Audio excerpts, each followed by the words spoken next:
Hello Andrea. Hello. Comment vas-tu? Eh bien, ça va très bien et toi? On dirait qu'on vient à peine de se rencontrer alors que pas du tout. On a passé genre 3 heures ensemble juste avant, mais tout va bien. Ouais, mais tout va bien. Là. Avant de rentrer dans le vif du sujet, avant de me partager le livre qui t'a profondément impacté, est-ce que tu pourrais te présenter? Ok, ben moi du coup je suis Andrea Verrine, j'ai 28 ans, je suis toulousaine. Ça fait maintenant 2 ans et demi que j'ai créé mon business, je suis graphiste depuis près de 10 ans. Et donc là, récemment, je me suis repositionnée et actuellement, j'accompagne les entrepreneurs spirituels dans la création d'un branding aligné. Waouh, quel beau projet! Ouais, je suis excitée. Oui, je le sais. Tu as choisi de nous parler de quel livre aujourd'hui? De Kilomètre Zéro de Maud Ankawa. Quel impact il a eu dans ta vie, du coup, ce livre-là? Un gros impact, bien évidemment. Donc moi, en l'occurrence, je l'ai lu assez tard puisque je l'ai lu que l'année dernière. Alors que c'est un livre que beaucoup d'amis m'avaient recommandé depuis des années et au final, je crois qu'il y a un temps pour tout et que les livres, la plupart du temps, même tout le temps, arrivent au bon moment de notre vie. Ça c'est vrai, ouais. Et en l'occurrence, du coup, Kilomètre Zéro, je l'ai lu l'année dernière pendant un voyage, donc c'était mon premier voyage en Asie. Et je l'avais pris dans mon sac avec Respire, donc son 2e livre. Et Kilomètre Zéro, ça a été un gros coup de cœur parce que d'un point de vue personnel, il y a eu beaucoup de changements, beaucoup de prise de conscience et ça m'a permis de prendre la vie avec beaucoup plus de recul et je dirais même de voir l'amour partout et de relativiser sur beaucoup de points. Ça a été comme une bouffée d'air, une bouffée de légèreté où je me suis dit oh, ça fait du bien, en fait on peut voir les choses autrement. Ça a été vraiment la chose principale qui est ressortie de ce livre. Ok, et tu m'as dit que tes copines, tes amis te l'avaient recommandé. À quel moment tu t'es dit, allez c'est bon, je vais l'acheter, tu vois? Je sais plus trop comment c'est arrivé, mais je sais que je me souviens qu'on était avec une amie à la Fnac à Toulouse et elle me parlait de ce livre. Je disais oh mais c'est vrai, on en a déjà parlé. Et elle m'a dit tu pars en voyage, pourquoi tu le prendrais pas? Surtout que c'est Kilomètre Zéro, c'est quand même une aventure. C'est du coup cette fille qui part, c'était au Népal, qui part, qui va faire cette randonnée, tout ça. Et donc c'était l'aventure, le voyage. Et en fait, je me suis dit, je pense que c'est le bon moment pour faire un petit voyage avec ce livre. Et donc je l'ai acheté et au final, je l'ai lu en peut-être 2 semaines ou 3 semaines. Ah oui. Et ça a été un gros travail, ça a été intense parce que, comme je te le disais tout à l'heure, les livres, j'ai tendance quand je les lis à faire une introspection et on ne se rend pas compte de tout le travail qu'on peut faire grâce à un livre. Bien sûr, ouais. Et c'est bien parce que tu as repris le titre du podcast. Je sais pas si tu as fait exprès ou pas. Non, pas du tout. Mais en plus, tu associes le livre avec le voyage, j'ai l'impression. À chaque fois que tu voyages, tu as un livre différent, comme celui que tu as eu, que tu as actuellement dans ton sac, tu vois. Et quelle est la place de la lecture dans ta vie, du coup? Est-ce que tu as commencé à lire des livres de développement personnel tard, ou tu as juste lu ce livre tard, mais tu as quand même commencé par lire d'autres livres avant? Alors ma relation avec la lecture est quand même particulière parce que j'ai jamais aimé lire avant. Ok. Jamais. Et malgré tout, il y a quand même... il y a 10 ans, pour m'accompagner justement dans mon éveil spirituel, j'avais lu le livre des esprits, qui a été un des premiers livres que j'ai lu volontairement parce que je le voulais. Mais après ça, la lecture n'a pas eu une grande place dans ma vie. Et c'est qu'il y a 3 ans, j'ai lu les livres Bridgerton, alors qu'ils n'ont rien à voir. Mais j'ai adoré les histoires d'amour, tout ça. Et au final, ça m'a donné envie de lire. Et là, j'ai commencé à développer une sorte de passion, en tout cas. Et j'adore ces moments maintenant de calme où je suis juste en train de lire avec mon petit livre. Et c'est vrai que maintenant, ça prend une grande place dans mon voyage. Le voyage est aussi là, dans ma vie, pour me faire prendre conscience de beaucoup de choses, me remettre en question. Et les livres m'aide à ça et donc en fait c'est un peu mon outil d'accompagnement, je dirais, pendant mes voyages pour arriver à une autre version de moi-même et à évoluer. C'est super beau ce que tu dis. Est-ce qu'avant ça tu avais fait un autre voyage? C'était ton premier voyage en solo? Non, j'avais voyagé déjà, mon premier voyage toute seule, c'était en Amérique latine en 2021, juste après le Covid. J'avais travaillé chez Aromazone pendant 1 an et en fait ça faisait des années que j'économisais, je savais pas vraiment pourquoi. Enfin, en tout cas, je savais que c'était pour le voyage, mais je savais pas vraiment pourquoi et comment et quand. Et en fait, c'est avéré que c'est devenu une évidence. Et en fait, je suis partie en Amérique latine toute seule pendant 1 an. Et ça a été la meilleure décision de ma vie parce que après, ça a été vraiment, on va dire, engendré par le fait qu'à cause du confinement, je me sentais enfermée, le fait qu'on ne puisse pas sortir de chez soi. J'ai eu vraiment ce manque de liberté et c'est un peu comme si ça avait explosé. Et là, j'ai pris ma décision et tout le monde me disait « mais t'as pas peur, tu stresses pas de partir toute seule pour la première fois à 23 ans ?» Pas du tout, parce que c'était tellement… j'allais enfin vivre, quoi. Après 1 an enfermée, c'était… Je me reconnais beaucoup dans ce que tu dis parce que moi aussi, quand je suis venue ici, j'étais sereine. Enfin, tu vois, je pense que je réalisais pas aussi, tu vois. Ouais. Mais plein de on est tellement sûrs de soi. Mais c'est ça, mais plein de mes amis me disaient, mais t'as pas peur? Mais peur de quoi? Ouais. C'est tellement, on est tellement en train de suivre notre intuition et c'est juste un appel. Moi, je me rappelle, je me disais à l'époque, mais personne ne me comprend. J'avais tellement un appel fort, profond, que je pouvais pas le nier. C'était pas possible. C'était pas possible de pas partir. En fait, tu savais qu'en partant, tu allais régler certaines choses ou c'est juste que tu avais envie de partir? Ouais, non, c'était vraiment, je répondais à l'appel. Ok. Tu savais pas forcément comment l'identifier. C'était juste, ça venait vraiment de ton cœur et tu t'es dit, il faut que je parte, quoi. Non, il n'y avait pas forcément de… j'avais pas on va dire, de vision sur les conséquences. J'avais plus, là, je suis en train de répondre à, en fait, ce dont j'ai besoin maintenant. Donc apprendre à s'écouter, c'est super important pour le coup. Ah oui, là, c'était vraiment… oui, j'ai eu un besoin et j'y ai répondu, quoi. Et du coup, je suis partie en Amérique latine. Et à ce moment-là, j'avais pas pris de livre, tu vois, par exemple. Et c'est qu'après, dans mes autres voyages, que… là, en l'occurrence, celui d'Asie, du coup, j'avais pris ces 2 livres et ça a été un travail, ça a été incroyable. Et en fait, Kilomètre Zéro t'a apporté plus de déclic que Respire, du coup? Ah oui, Respire, j'ai pas du tout eu la même… même si je pense que dans les 2, les gens peuvent s'y retrouver, mais moi, ça a été plus Kilomètre Zéro que Respire. C'est vraiment la différence, elle a été flagrante. Ok. Est-ce que tu peux juste, pour les personnes qui nous regardent ou qui nous écoutent, recontextualiser l'histoire? Est-ce que tu te souviens de l'histoire du personnage approximativement? Parce que je pense que du coup, ça fait pas mal de temps maintenant que tu l'as lu. Est-ce que tu t'en souviens? Oui, c'était… donc, je ne me rappelle plus son prénom, mais c'est une femme qui travaillait, comme beaucoup de monde, dans une capitale. Elle avait un travail, tout ça. Elle était la tête dans le guidon. Et c'est une amie qui lui dit, écoute… j'ai le cancer, ou elle avait, je crois que c'était le cancer, enfin une maladie très grave en tout cas, et elle allait mourir, quoi. Elle lui a dit, j'ai pas beaucoup de temps à vivre, et il y a un remède, il y a quelque chose qui peut me sauver, mais je ne peux pas y aller. Et ce remède, il faut que tu ailles trouver la personne qui l'a créé. Et cette personne, elle est, donc c'était au Népal. Elle est là-bas, elle est en train de faire, donc je crois qu'elle fait l'Everest. La randonnée de l'Everest. Et en fait, elle lui a dit, il faut que tu y ailles pour moi. Donc, elle lui a pris le billet et tout. Et en fait, cette femme se retrouve piégée parce qu'elle ne peut pas dire non à son ami. Son ami va mourir et c'est sa seule solution. Donc, elle se doit d'y aller. Et donc, en fait, elle part faire cette randonnée. Et ça a été la randonnée qui lui a fait sortir la tête de l'eau, qui lui a fait prendre conscience de plein de choses, de l'engrenage dans lequel elle était. Elle n'en avait même pas conscience. Et en fait, dans le livre, son guide, qui je dirais est plus un guide spirituel, au final, c'est le guide de la randonnée qui l'amène, qui l'accompagne pour faire la randonnée, pour aller à la rencontre de ce mec, qui en fait se présente comme son guide spirituel et qui lui fait voir les choses autrement. Et en plus, c'était important aussi de souligner, parce que je me souviens aussi approximativement du livre, qu'elle part en résistance. Elle était très énervée, elle avait énormément de boulot dans son travail. Elle s'est dit, mais je ne peux pas partir à ce moment-là, c'est pas possible. Et même dans la voiture pour partir au Népal, tout ça, elle ne comprenait pas, elle répondait mal au mec. Enfin, tu vois, elle était vraiment dans cette résistance, mais qu'est-ce que je fous là, tu vois? Et c'est fou comment après tu déconstruis tout ça.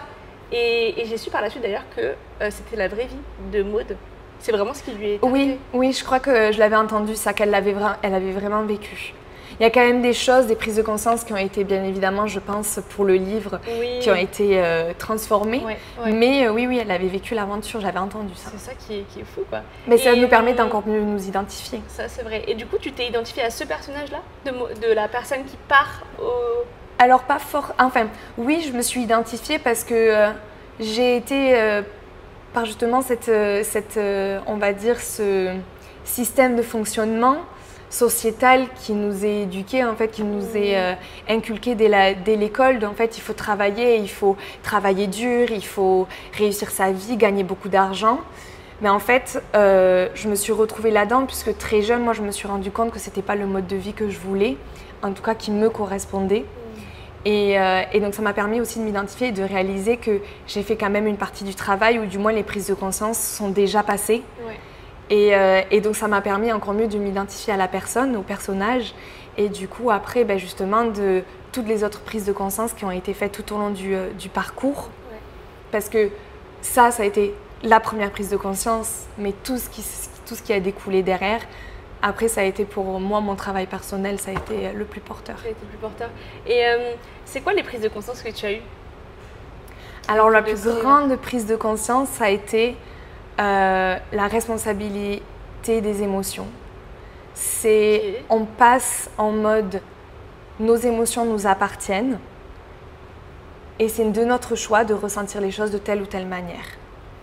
C'est vraiment, je pense, la notion de responsabilisation où en fait on n'est plus victime de nos émotions, on est responsable.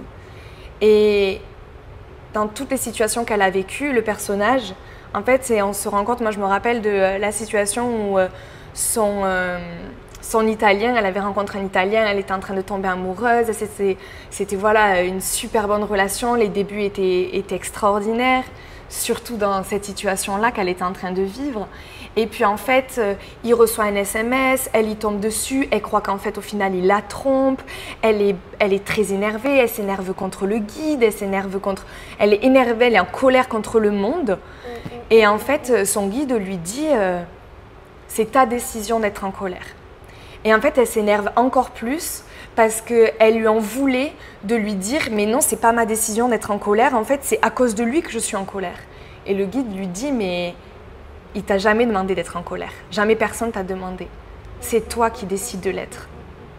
Et là, ça nous fait prendre du recul sur la situation et sur nos émotions et on se dit, dans la société ou même dans la vie de tous les jours, on nous dit mais quand il se passe ça, on doit être triste et quand il se passe ça, on doit être heureux et quand il se passe ça, on doit être en colère. Mais en fait, il n'y a pas de manuel, il n'y a pas de choses de dictée, tu vois, où tu dois faire les choses telles qu'elles sont. Non, c'est en fait, nos émotions, elles nous appartiennent et c'est à nous de décider. Si par exemple, pendant une rupture, bien sûr qu'il faut accepter nos émotions et que sur le moment, on a le droit d'être triste, on a le droit d'être énervé, c'est totalement naturel. Mais après, c'est de notre choix si on veut y rester ou on veut au contraire aller de l'avant. Bien sûr, c'est de notre interprétation. Et le pouvoir de l'interprétation, je trouve qu'il est quand même incroyable.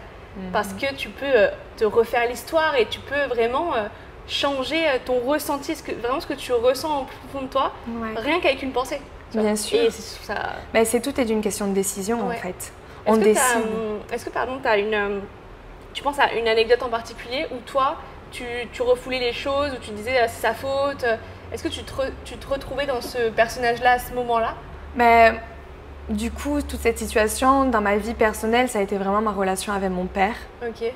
Ça a été vraiment les émotions des autres, du coup, ne nous appartiennent pas. Ouais.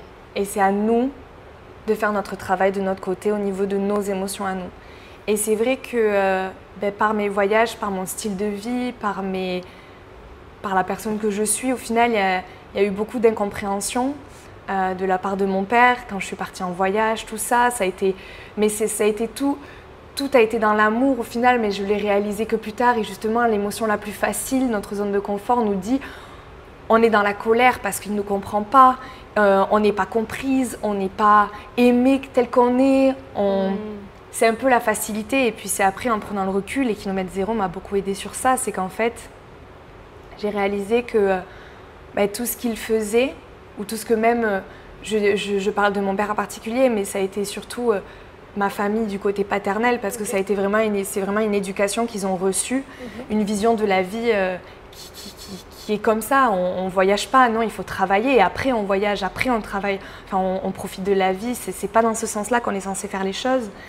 Et donc au final, ça m'a permis de, moi, faire le travail sur mes émotions et de me dire, en fait, je choisis d'accepter mon père tel qu'il est, je choisis d'entretenir de l'amour et pas d'entretenir de la colère. et au final, de choisir de vivre une situation beaucoup plus dans l'amour et la bienveillance plutôt qu'au contraire entretenir des mauvaises émotions qui ne me servent pas.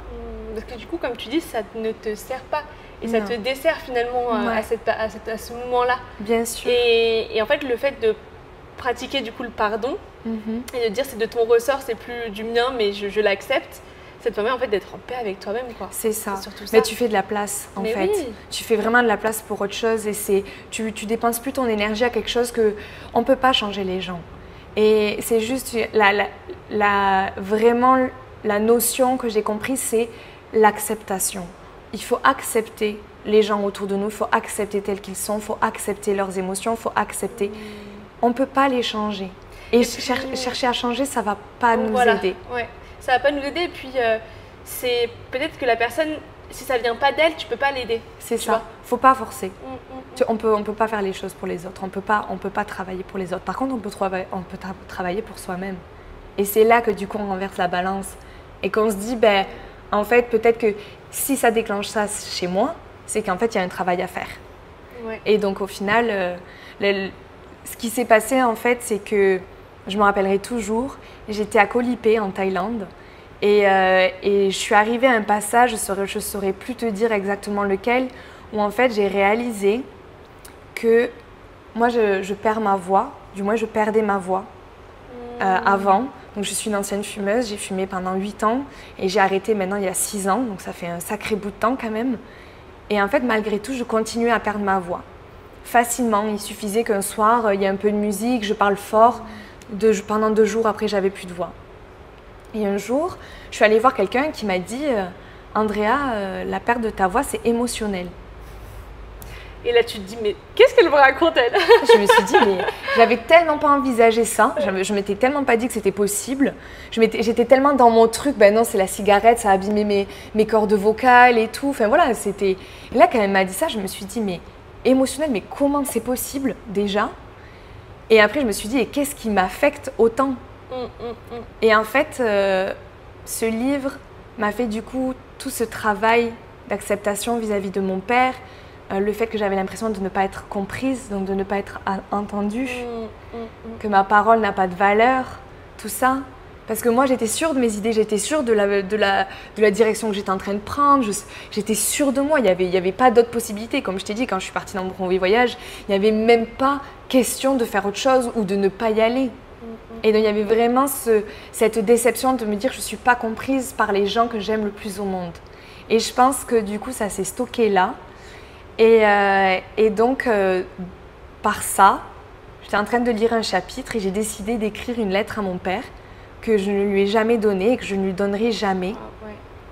Mais où j'ai posé toutes mes émotions et justement toutes ces incompréhensions et ces situations au final où je ne me suis pas sentie entendue et que j'aurais aimé qu'il m'écoute et qu'il m'entende et qu'il m'accepte tel que je suis. Et à la fin de la lettre, c'est j'espère qu'un jour tu vas m'accepter tel que je suis, mais moi en tout cas je t'accepte tel que tu es. Wow. Et je t'aime tel que tu es. Wow. Ça c'est super puissant pour le coup. Et tu vois, ce travail-là que tu fais finalement, on n'a pas forcément besoin d'offrir la lettre ou de la donner. Non, c'est juste tu poses tes émotions. Voilà, tu poses tes émotions et tu les conscientises. C'est comme ça, conscientises.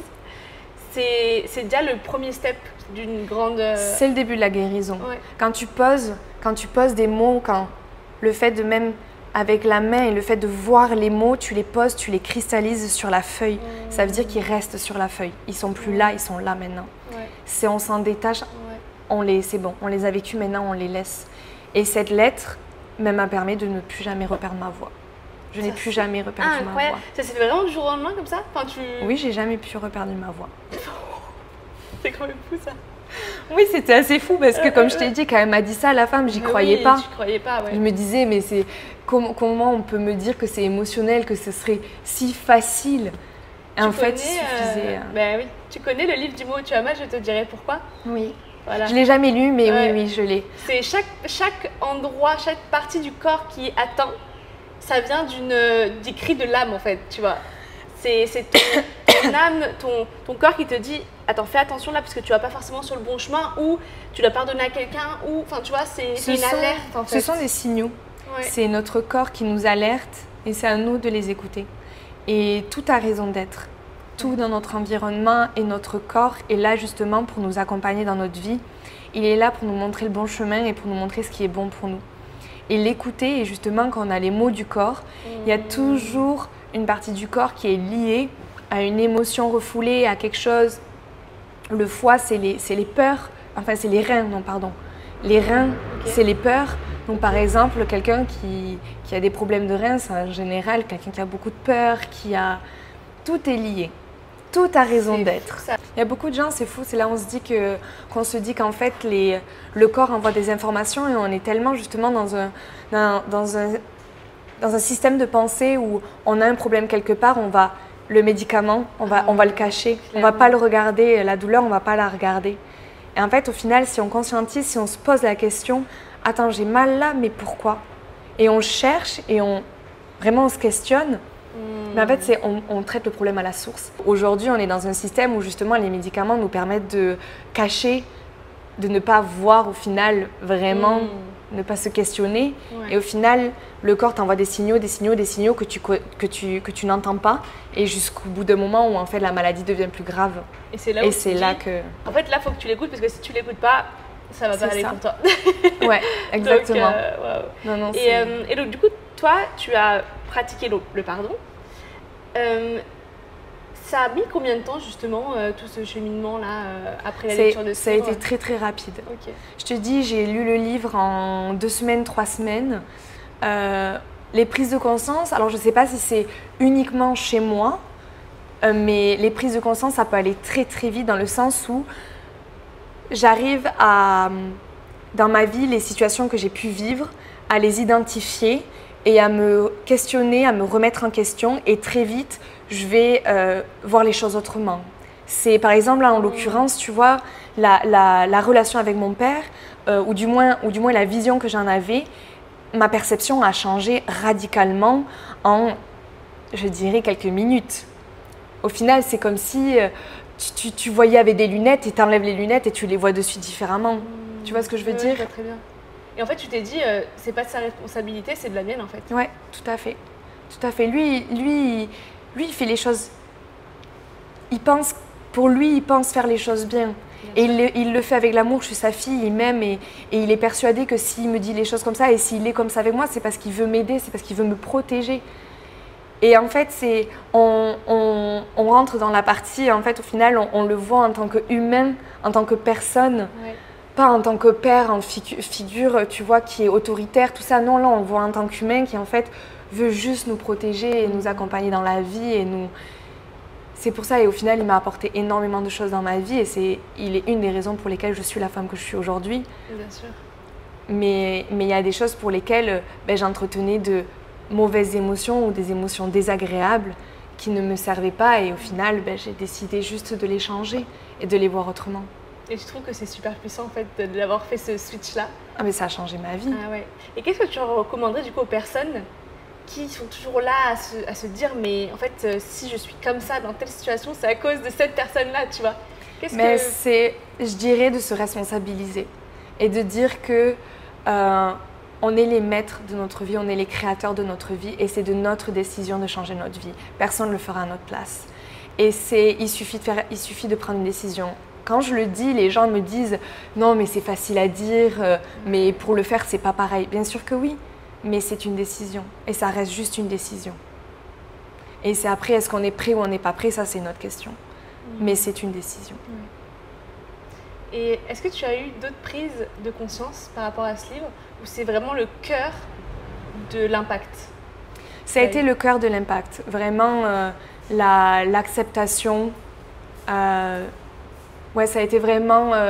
là, j'ai pas d'autres idées qui arrivent. Ça a été tellement cet aspect-là qui a impacté ma vie que je saurais pas te dire. Le reste, bien sûr que ça a dû l'être, mais à moindre échelle. Ça n'a pas été pareil. En fait, c'est pas que tu as supprimé, mais je veux dire, tu t'en souviens plus parce que ça a vraiment eu d'impact dans ta vie.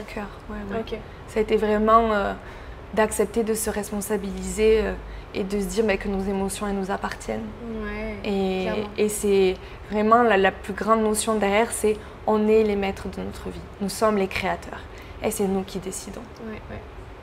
Et j'aime beaucoup ce livre parce qu'aussi, comment il est amené, parce que c'est sous forme de roman. Donc c'est assez simple à lire, tu vois. Oui. Si les personnes n'aiment pas forcément lire des livres, tu vois, avec des exercices, avec très justement théorique, tout ça, je pense que ce livre, c'est quelque chose qui fait du bien parce que c'est sous forme de roman.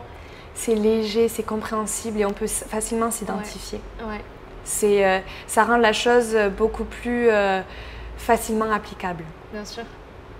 Ouais. Parce qu'on s'identifie beaucoup plus facilement. Si c'était un livre qui a employé un vocabulaire compliqué, qui avait des sous-entendus, tu sais, il y a des fois des livres quand tu lis comme ça et il faut que tu prennes, ok, je pose le livre, il faut que je processe un peu ce que je viens de lire. Là, c'était vraiment, je t'ai dit, en 2 semaines, 3 semaines, ça a été le livre, je l'ai terminé. C'était rapide. Et puis après, toi, tu as fait ce travail d'introspection. Parce que tu as certaines personnes qui lisent le livre, mais ils le lisent sans d'une manière très légère aussi, tu vois. Alors que toi, tu t'es dit, non, moi, quand je lis un livre, c'est vraiment pour faire une introspection, tu vois. En fait, c'est ce que tu recherchais en lisant ce livre d'un côté quand même. Pas forcément. Parce que je pensais pas du tout que c'était justement le but de ce livre. Je me doute bien, derrière tous les livres, il y a des prises de conscience, en tout cas, il y a des sous-entendus. Mais ce livre-là, j'avais pas forcément d'attente à ce niveau-là. Et au final, c'est en général quand on n'a pas d'attente que c'est là qu'il y a le plus de choses qui se passent. Et ça a été vraiment le cas. En fait. C'est vrai. Et est-ce que tu te souviens des sujets qui ont été abordés dans ce livre? Alors, il y avait l'amour, la confiance. Je pense que c'était une des situations dans lesquelles je me reconnaissais le plus, c'est justement de faire confiance à l'autre. Ok. C'est quand justement il s'en va et qu'elle voit le message et qu'elle ne sait pas qui c'est cette personne, elle se fait plein de films, et en fait le guide lui dit si ça doit être lui, ça doit être lui, si ça doit pas être lui, ça sera pas lui. Et en fait c'est le lâcher prise. Ça a été vraiment, donc là en l'occurrence ça a été la situation relation amoureuse. Mais ça peut s'appliquer dans plein d'autres domaines. C'est juste ne pas forcer les choses. Et si la personne, elle veut pas, tu peux pas la forcer à rester avec toi. Tu vois ce que je veux dire? Ça fait pas sens. C'est pas naturel. Alors que si tu lâches prise et que tu te dis, j'accepte en fait que la personne, si elle a envie d'être avec moi, elle va être avec moi. Si ça doit être, ça sera. Et c'est vraiment le fait de lâcher prise. Voilà. Ça t'a aidé quand même, ça aussi? Oui, oui, beaucoup. Beaucoup, parce que c'est là qu'on se rend compte qu'en fait, faut juste avoir confiance en la vie. Et puis, quand tu voyages aussi, t'es peut-être même forcé de lâcher prise, tu vois. Ah oui, t'es obligé, parce que sinon, à un moment donné, tu respires plus. Mais oui, t'es obligé de faire confiance en la vie. Ouais. Donc, ce livre m'a permis de réaliser qu'on peut pas forcer les gens, on peut pas forcer les choses à nous. Et c'est vraiment la notion de... il faut juste lâcher prise et faire confiance. Bien sûr, et puis tu rejoins aussi le sujet de l'amour. Si tu te donnes de l'amour, en fait, c'est à ce moment-là que tu deviens magnétique. Tu vois, tu n'as même pas besoin de forcer les gens parce qu'ils viennent à toi directement par ce que tu dégages, tu vois. Et l'amour, ça rejoint le fait qu'au final, si tu as assez d'amour pour toi-même, si tu as une personne qui s'approche, qui rentre dans ton cercle et que tu te rends compte qu'il ne t'aime pas assez pour qui tu es ou qui ne voit pas ta valeur, c'est que ça le fait pas. Et il y a des gens qui ont un manque d'amour de soi qui vont quand même essayer de creuser, vont essayer de forcer la relation, de l'entretenir, alors qu'en fait une personne qui a assez d'amour de soi va se dire si t'es pas capable de voir ma valeur, si t'es pas capable de me donner l'amour que je suis capable de te donner, c'est que ça le fait pas et c'est ok. C'est vraiment la notion de c'est ok. Il y aura quelqu'un d'autre. Et si c'est pas toi, ça sera quelqu'un d'autre, c'est pas grave. Et ça permet de vivre les relations beaucoup plus avec bienveillance et avec...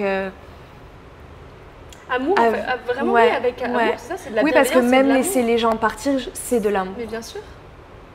Tu aimes cette personne, mais c'est pas une bonne personne pour toi, ou c'est pas, tu vois, mais c'est pas pour autant que tu ne l'aimes pas, tu vois, c'est vraiment... C'est ça.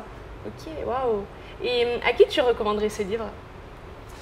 Je recommanderais ce livre aux personnes, dans un premier temps, qui ont justement le rythme de vie que le personnage vit en fait au début du livre. de sortir la tête de l'eau et juste de se rendre compte, un peu ceux qui n'ont pas conscience du pouvoir qu'on a, que chacun d'entre nous sur cette terre a en lui ou en elle. Je dirais, c'est un parfait outil pour juste sortir la tête de l'eau et réaliser et dire « Waouh, on est capable de faire ça. On est capable d'être cette personne-là. On est capable de devenir autre chose. » Et c'est comme tu dis, quand tu sors la tête de l'eau, typiquement le voyage pour nous, tu vois, tu vois qu'il y a quelque chose, mais comme si c'était une autre vie, tu vois, carrément. C'est ça, parce qu'on devient une autre personne. Et en l'occurrence, si ces personnes-là ne vivent pas le voyage, comme nous on a eu la chance de le vivre, peut-être que ce livre peut les aider. Et ça peut être le déclencheur. Le voyage plus le livre. Ça c'est un combo encore mieux, mais après voilà, il n'y a pas tout le monde qui peut, mais oui, non, c'est je pense une belle prise de conscience pour justement se réaliser qu'on peut vivre autrement. Wow. On va finir sur cette belle note, Andrea. Pas de soucis, ça a été un plaisir. Merci beaucoup pour ton histoire, pour m'avoir partagé cette anecdote qui est quand même très enrichissante, très puissante et qui pourrait aider d'autres personnes qui nous écoutent ou qui nous regardent. Et merci beaucoup. C'était merci à vraiment toi. Un plaisir. Ça et merci génial. À vous. À très merci. bientôt. Bye bye.